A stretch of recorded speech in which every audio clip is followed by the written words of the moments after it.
Ils ont rompu les digues et ont noyé une armée espagnole entière. Au XVIe siècle, l'Empire espagnol avançait vers une ville qui avait refusé de se soumettre. Cette ville, c'était Leyden. Elle n'avait pas déclaré la rébellion. Elle n'avait pas levé d'étendard de révolte. Elle n'avait pas rassemblé une grande armée. Elle avait simplement continué d'exister sans demander la permission. Pour l'Espagne, c'était plus que suffisant. Il fallait donner un exemple, non pas par le feu, non pas par le massacre, mais par le contrôle. Si Leyden était isolée, affamée et forcée de s'agenouiller en silence, chaque autre ville comprendrait le prix de l'hésitation. Combien de temps une ville peut-elle survivre lorsque la survie elle-même devient un crime? Leyden n'a pas capitulé. Le siège dura de longs mois, la faim, la maladie, le désespoir, l'issue semblait déjà jouée. Et pourtant une décision finale fut prise. Les digues cédèrent, des champs disparurent sous l'eau, les routes se dissolvèrent dans une mer grise. Les camps espagnols s'enfoncèrent lentement sous la marée montante. Ce n'était pas une bataille d'épée ou de canon, c'était une bataille de géographie. Pour survivre, Leyden avait inondé son propre territoire. Pour vaincre une armée, elle avait invité la mer elle-même à entrer. Au XVIe siècle, l'Europe se transformait plus vite que ce que le contrôle humain pouvait suivre. Les rois voulaient plus de pouvoir, les empires cherchaient à étendre leur territoire, et l'argent devenait aussi important que les armées. Les Pays-Bas, ce qui est aujourd'hui les Pays-Bas et les régions voisines, se trouvaient au centre de cette transformation. C'était une terre plate, humide et densément habitée. Des rivières la traversaient partout. Des canaux reliaient les villes, des digues retenaient la mer.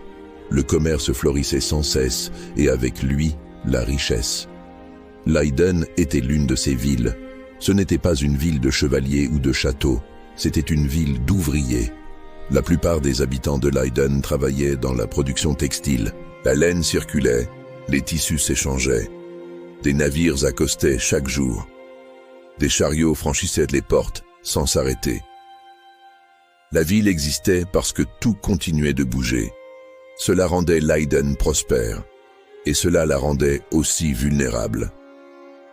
À cette époque, toute la région se trouvait sous la couronne espagnole, l'un des empires les plus puissants du monde. Le roi d'Espagne attendait loyauté, impôts et obéissance absolue. Mais la distance changeait la donne. Depuis Madrid, Leyden n'était qu'un point sur une carte. Depuis Leyden, l'Espagne semblait lointaine, coûteuse et dure. Les impôts augmentaient régulièrement. Les coutumes locales étaient ignorées. Les lois religieuses étaient imposées strictement. De nombreuses villes commençaient à exprimer leur insatisfaction. Mais le mécontentement ne se transforma pas en guerre immédiatement. Cela commença dans le silence. Des responsables locaux retardaient les paiements d'impôts. Des questions étaient posées.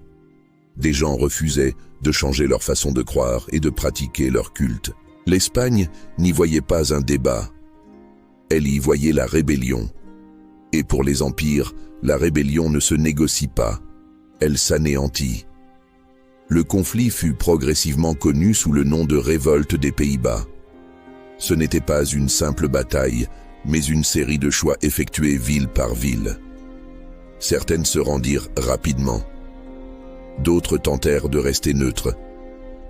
Leyden choisit la résistance, discrètement, sans drame, mais clairement. Ce choix fit de Leyden une cible. L'Espagne ne considérait pas Leyden comme la ville la plus forte. Elle la considérait comme la plus précieuse, symboliquement. Si Leyden était soumise, d'autres villes plieraient par peur. L'objectif fut donc clairement défini. Leyden ne serait pas attaquée, elle serait assiégée. Ce plan nécessitait de la préparation, pas de l'agression. Des commandants espagnols furent nommés. Des ingénieurs furent consultés. Des calculs furent effectués sur la distance, le terrain, l'eau et le temps. Ce ne serait pas une campagne courte. Cela exigerait de la patience, de la discipline et une logistique précise. L'armée fut constituée par étapes, de l'infanterie pour tenir le terrain, de la cavalerie pour contrôler les distances et les mouvements, des ingénieurs pour relever les routes, les ponts et les canaux. Les approvisionnements furent calculés pour de longs mois. Les chariots transportaient du grain, de la nourriture séchée, de la poudre, des outils, du bois et des matériaux pour la construction des camps. Rien dans cette armée ne suggérait l'urgence. Tout suggérait l'endurance. Avant que le moindre soldat ne se déplace vers Leiden, les terres alentours furent étudiées avec soin. Des cartes furent corrigées. Les canaux furent marqués. Les voies d'approvisionnement de la ville furent identifiées. Des ponts furent repérés. Les champs pouvant soutenir la résistance furent répertoriés. L'objectif était simple, ne pas combattre la ville, mais placer l'armée là où le combat deviendrait inutile. Ce n'est que lorsque tout fut prêt que l'armée espagnole se mit en marche. La campagne contre Leiden avait un objectif très clair. Ils n'avaient pas l'intention de capturer la ville par la force. Ils avaient l'intention de l'isoler. Les commandants espagnols avaient compris que Leiden vivait au rythme du mouvement, de la nourriture, du commerce et des personnes entrant par les routes et les canaux.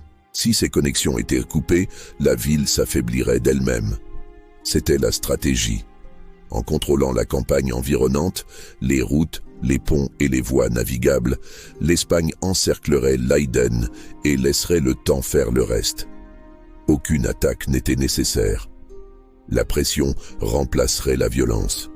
Pendant que l'armée espagnole avançait, la distance jusqu'à Leiden se réduisait jour après jour. Des camps étaient installés le long du parcours. Les ordres étaient donnés calmement. Personne ne parlait encore de bataille. On parlait de timing. Les soldats marchaient en connaissant leur destination, sans encore la voir. La ville était devant eux, et la guerre se dirigeait vers elle. Pendant ce temps, à l'intérieur de Leiden, la prise de conscience fut lente. Mais une fois arrivée, elle ne pouvait plus être ignorée. D'abord, les nouvelles arrivèrent par fragments. Des agriculteurs rentraient plus tôt que d'habitude, portant moins de produits, avec des expressions anxieuses. Des marchands parlaient de colonnes espagnoles se déplaçant le long des routes principales, non pas dans la précipitation, non pas dispersées, mais organisées. Les villages n'étaient plus des espaces ouverts. Les ponts étaient surveillés. Les déplacements nécessitaient une autorisation. Une seule histoire ne signifiait rien. Mais quand la même histoire revenait de multiples directions, la signification devenait évidente. L'armée espagnole était en marche et elle se dirigeait vers Leiden. À l'intérieur de la ville, il n'y eut pas de panique soudaine. Leiden vivait sous tension depuis de nombreuses années. En Europe, à cette époque, les armées se déplaçaient souvent. Mais ceci était différent. Le mouvement était régulier, intentionnel. Ce n'était pas une démonstration de force destinée à repartir. C'était une approche qui devrait perdurer. Les dirigeants de la ville comprirent que le temps comptait désormais, non pas en semaines, non pas en mois, mais en jours. Ils se réunirent calmement et se concentrèrent sur ce qui devait être fait immédiatement. Personne ne parlait encore de combattre ou de résister. La question était simple mais grave. Que se passerait-il pour Leiden quand l'armée arriverait? Les préparatifs commencèrent immédiatement, mais avec prudence. La première préoccupation fut le contrôle des accès. Toutes les portes de la ville furent inspectées en détail. Les charnières furent testées. Les serrures furent renforcées. Les gardes furent réaffectés pour que chaque entrée soit surveillée en continu, de jour comme de nuit. Les portes restèrent ouvertes, mais plus avec la même légèreté. Ensuite vinrent les murs. Les canons furent déplacés en position le long des remparts. Ils furent nettoyés, vérifiés et alignés. La poudre fut inspectée et stockée dans des conditions sèches. Les munitions furent comptées, mais aucun coup de feu ne fut tiré. Ce n'était pas une préparation à la bataille. C'était une préparation pour éviter toute surprise. La nourriture devint l'inquiétude la plus sérieuse. Les autorités municipales ordonnèrent un inventaire complet des réserves. Les entrepôts furent ouverts. Le grain fut mesuré avec précision. Des aliments frais furent rapportés depuis l'extérieur des murs en urgence. À partir de cet instant, plus rien au-delà des murs ne fut considéré comme sûr. La ville n'annonça pas de rationnement, mais chacun comprit que l'abondance touchait à sa fin. Ces changements devinrent visibles dans la vie quotidienne. Les bateaux furent rapprochés dans les canaux intérieurs. Les portes fermèrent plus tôt le soir. Les gardes restèrent plus longtemps à leur poste. Les voix baissèrent, non pas sur ordre, mais parce que l'incertitude était entrée dans la ville. Puis vint la confirmation finale. Les troupes espagnoles étaient désormais assez proches pour être vues au-delà des champs. Elles ne formaient pas de ligne de bataille, ne menaçaient pas les murs, elles étaient simplement là. Des camps s'élevaient sur un terrain sec. Des patrouilles se déplaçaient le long de routes qui appartenaient jadis aux marchands et aux agriculteurs. La marche était terminée. L'armée était arrivée. Il n'y avait toujours pas de combat, pas de tir de canon, pas d'ultimatum. Mais Leiden comprenait. La ville avait fait tout ce qui était en son pouvoir avant le premier coup. Désormais, elle ne pouvait plus qu'attendre. Lorsque l'armée espagnole atteignit la campagne autour de Leiden, elle ne se précipita pas vers les murs. Elle s'arrêta. Et cette pause était délibérée. Les commandants espagnols avaient compris que la ville n'avait pas besoin d'être attaquée immédiatement. Ce qui importait désormais, c'était la position, le contrôle de l'espace, le contrôle du mouvement. Chaque décision prise à l'extérieur des murs déterminerait comment la ville souffrirait à l'intérieur. La première tâche fut de stabiliser l'armée. Les camps furent installés sur un sol sec et solide, suffisamment loin pour être en sécurité, suffisamment proche pour observer chaque approche. Des tentes furent disposées en rangées ordonnées. Les chariots de ravitaillement furent placés derrière elles. Des chemins entre les unités furent dégagés et clairement balisés. Ensuite vint le travail sur le terrain. Les ingénieurs se déployèrent depuis les camps, scrutant le paysage avec soin. Des tranchées furent creusées, non pas encore pour l'attaque, mais pour la protection et l'organisation. Des fossés marquèrent les limites, puis l'artillerie fut avancée. De lourds canons furent traînés en position avec effort et patience, les emplacements choisis en fonction de la distance, des angles de tir et de la stabilité du sol. Après que les lignes d'encerclement furent établies et les camps devenus permanents, la guerre entra dans sa phase la plus silencieuse. Ce n'était pas la paix, c'était la suspension. Les deux camps savaient ce qui allait se passer, mais aucun ne se précipitait pour commencer. L'Espagne n'avançait pas. Leiden ne provoquait pas. Le temps s'étira, lourd et inconfortable, comme si la terre elle-même retenait son souffle. À l'intérieur de la ville, l'absence d'action commença à user les gens plus que le bruit ne l'aurait fait. Les matins arrivaient sans signe clair. Personne ne savait si ce jour serait le jour. Les nuits s'allongeaient, non pas à cause des saisons, mais parce que le sommeil venait lentement. Le moindre bruit faisait tourner les regards vers les murs.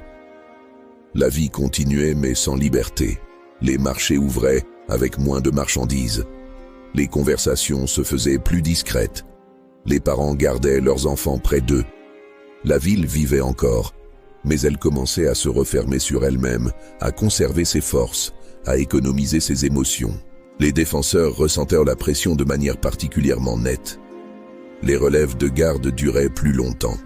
Les équipes d'artillerie restaient près de leurs armes même sans ordre de tirer. Les commandants évitaient les discours dramatiques. Ils se concentraient sur la routine parce que la routine maîtrisait la peur. L'entraînement devenait répétition, chargé jusqu'à ce que les mains bougent automatiquement, surveiller les signaux jusqu'à ne plus pouvoir se tromper. On n'apprenait pas aux soldats à se battre courageusement. On leur apprenait à résister patiemment. À l'extérieur des murs, l'armée espagnole observait tout. Elle regardait comment Leiden réagissait au silence. Elle enregistrait les vitesses d'alarme. Elle notait quelles sections des murs étaient les plus lourdement gardées. L'attente n'était pas inutile. C'était une évaluation. Les commandants espagnols comprirent que le premier recours à la force façonnerait l'ensemble du siège. Trop de violence et la ville s'unirait. Trop de faiblesse et la résistance se renforcerait. La première frappe devait être précise. Quand elle vint, elle ne s'accompagna d'aucune cérémonie. À l'aube, un jour comme les autres. Les artilleurs espagnols se déplacèrent vers leur position préparée. Pas de bannière, pas de sonnerie de trompette. Les canons furent alignés, ajustés, puis tirés. Les premières balles frappèrent la pierre, non pas pour détruire, non pas pour anéantir, mais pour déclarer une réalité. De la poussière de pierre s'éleva. Les murs se fissurèrent. Le son se répandit dans toute la ville, profond et définitif. Les gens se figèrent, puis les alarmes retentirent, aiguës et urgentes, déchirant le matin. Leyden répondit immédiatement. Les défenseurs coururent vers leur position sans attendre d'ordre crié. Les canons furent retournés. Les ordres furent donnés brefs, maîtrisés, répétés. Les armes répondirent avec discipline et calcul. L'échange ne dura pas longtemps. Puis le silence revint. Mais ce silence était différent. Il n'était plus vide. Il portait des échos de l'impact, des souvenirs de violence. Tout le monde comprenait que quelque chose d'irréversible venait de commencer. Dans les jours qui suivirent, les combats restèrent limités mais constants. L'artillerie espagnole tirait par courtes rafales, testant la portée et la précision. Leyden répondait avec prudence, économisant les munitions, évitant le gaspillage. Chaque tir faisait plus que causer des dégâts, il communiquait une détermination. De petits accrochages s'ensuivirent. Des détachements espagnols se mirent en mouvement vers les tranchées et les canaux pour sonder les points d'accès. Les défenseurs tiraient depuis les hauteurs, non pas pour avancer mais pour stopper. Chaque pas en avant était prudent. Chaque retrait, intentionnel. Personne ne forçait trop loin. Ces affrontements n'étaient pas des batailles décisives. C'étaient des combats qui façonnaient la guerre. À l'intérieur de Leyden, les effets se propagèrent rapidement. Les murs nécessitaient des réparations après chaque bombardement. La nourriture et les provisions diminuaient plus vite que prévu. Le sommeil se brisait en fragments. Le temps ne se mesurait plus en jours, mais en incidents. C'est à ce moment que la ville entra véritablement en guerre, non pas à travers des ruines, mais à travers l'épuisement. Leyden conservait néanmoins sa forme. Les défenseurs restaient organisés. Le commandement était maintenu. Les civils s'adaptaient. Mais sous la surface, quelque chose avait changé définitivement. L'attente était terminée. Les mots étaient épuisés. Le siège avait trouvé sa voie. Ces premiers jours, prudents, retenus, contrôlés, n'étaient que le début d'une épreuve qui exigerait bien plus que de l'endurance. Elle exigerait des sacrifices. Quand le siège trouva sa voie, Leyden refusa de laisser cette voie appartenir uniquement à l'ennemi. Les défenseurs comprirent que l'affrontement direct favorisait la plus grande armée à l'extérieur des murs. Les canons et les formations n'étaient pas leur force. La connaissance l'était. La vitesse l'était. La surprise l'était. Alors la ville changea sa façon de combattre. Au lieu d'attendre que l'Espagne fixe le rythme de la guerre, Leyden commença à le briser. De petites équipes furent formées à partir de personnes qui connaissaient intimement la ville. Les dockers comprenaient l'eau. Les gardes savaient quelles portes grinçaient et lesquelles non. Les artisans savaient comment le son se propageait dans les rues étroites et les canaux. On ne les envoyait pas pour gagner des batailles, on les envoyait pour créer de l'incertitude. À la faveur de l'obscurité, ils se glissaient dehors par les portes d'eau et les passages secondaires, se déplaçant là où l'ennemi croyait être protégé par les murs et la distance. Ils ne s'attardaient pas. Ils ne cherchaient pas la victoire. Ils frappaient et disparaissaient. Un chariot de ravitaillement brûlait juste avant d'atteindre le camp. Un stock d'outils était détruit, retardant des réparations. Une sentinelle était repoussée, forçant les patrouilles à se redistribuer. Chaque acte était petit. Chacun exigeait de l'attention, et une attention divisée devenait une faiblesse. Les camps espagnols commencèrent à changer. Les feux étaient gardés bas. Les mouvements nocturnes étaient restreints. Les ordres devenaient détaillés. Les gardes doublaient, puis triplaient. Le sommeil se morcelait en fragments. Ce n'était pas de la peur, c'était de la tension. Les défenseurs utilisaient aussi la lumière du jour de manière plus silencieuse. Depuis les murs, ils étudiaient les habitudes. Quelles patrouilles suivaient un horaire régulier? Quels itinéraires étaient favorisés? Quelles unités se déplaçaient avec assurance? Lesquelles hésitaient? Quand le moment venait, la ville agissait. Une soudaine rafale de tirs depuis les hauteurs, puis le silence. Une pierre tombant d'un toit, puis rien. Un coup de mousquet résonnant dans un canal, suivi de confusion. L'ennemi ne savait jamais si ses actions étaient des assauts planifiés ou du simple harcèlement. Cette incertitude comptait, mais chaque action avait un coût.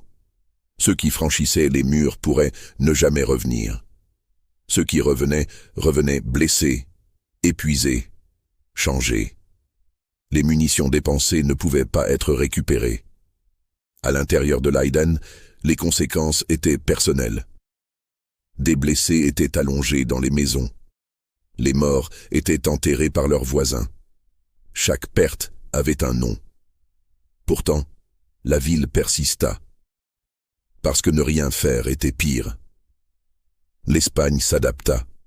Les soldats se déplaçaient en groupes plus importants. Les camps étaient fortifiés. Les expositions étaient réduites. La périphérie devenait plus difficile à pénétrer. Les embuscades devenaient plus risquées. Leiden s'adapta à son tour. Les raids devinrent plus rares, mais plus intenses. Le timing comptait plus que le courage. L'information primait sur l'impulsion. Les erreurs coûtaient maintenant bien plus cher. La guerre s'enlisa dans un rythme épuisant. Frapper, pause, observer, frapper à nouveau. Les deux camps ressentaient la pression s'accentuer. Les soldats espagnols portaient leurs armes même à l'intérieur du camp. Les défenseurs de Leiden dormaient en armure. Les civils apprenaient à vivre entre deux dangers, mesurant le temps par les alarmes plutôt que par les repas. Personne ne parlait plus de victoire. La question n'était plus de savoir qui gagnerait. C'était de savoir qui pouvait endurer plus longtemps sans se briser. Le siège s'était immiscé dans chaque aspect de la vie. Il façonnait la façon dont les gens marchaient, écoutaient, respiraient. Il n'existait plus seulement à l'extérieur des murs, il existait à l'intérieur des gens. Et à mesure que cette phase se prolongeait, une vérité devenait de plus en plus claire chaque jour. Les deux parties payaient bien plus que prévu. Les deux perdaient des hommes, des forces, des certitudes. Et ni l'une ni l'autre n'avait forcé l'autre à céder. La bataille était loin d'être terminée. Mais les dommages, physiques, mentaux, humains, étaient déjà bien réels. Alors que le siège entrait dans sa phase finale, les deux parties réalisèrent qu'elles ne contrôlaient plus pleinement les événements. Pendant des mois, l'Espagne s'était appuyée sur la discipline, la patience et l'encerclement. Le plan était simple. Isoler la ville, laisser la faim remplacer l'artillerie, forcer la reddition sans une attaque coûteuse. Sur le papier, cela fonctionnait. Leiden était affamé. Les défenseurs étaient épuisés. Les civils s'affaiblissaient de jour en jour. Mais la guerre ne s'arrête pas au papier. À l'intérieur de la ville, Leiden avait atteint ses limites. Il ne restait plus de nourriture à économiser, plus de force pour attendre. Continuer signifiait disparaître. Pas la défaite, mais l'effacement. C'est à ce moment que Leiden fit son dernier geste. Les dirigeants de la ville comprirent ce que l'Espagne ne pouvait plus changer. Le temps. La région autour de Leiden s'étendait en dessous du niveau de la mer. Elle restait sèche uniquement grâce aux digues, ces murs de terre qui protégeaient les champs et les villages. Les briser, et l'eau reviendrait. C'était une idée terrible. Elle détruirait les champs, raserait les maisons, prendrait des années à se remettre. Mais elle changerait le champ de bataille immédiatement. L'ordre fut donné. Des digues furent percées délibérément, section par section. L'eau se répandit dans la campagne, lentement d'abord, puis de plus en plus vite. Les routes disparurent. Les champs devinrent des mers peu profondes. Le sol ramollit et céda. Pour l'Espagne, les conséquences furent immédiates. Sa force dépendait du territoire. Les chariots de ravitaillement avaient besoin de routes. Les campements nécessitaient un terrain sec. L'eau emporta tout. Les commandants espagnols ne levèrent pas le siège immédiatement. Dans un premier temps, ils essayèrent de maintenir leur position.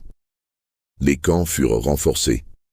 Les provisions furent déplacées vers des terrains plus élevés. L'artillerie fut protégée de l'eau. Mais chaque jour, le sol se ramollissait davantage. Les routes s'effondraient, le contrôle faiblissait. Le mouvement devint le premier problème.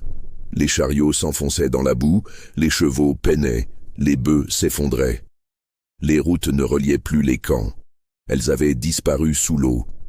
Seules d'étroites bandes de terre ferme subsistaient, surpeuplées et dangereuses. L'approvisionnement suivit.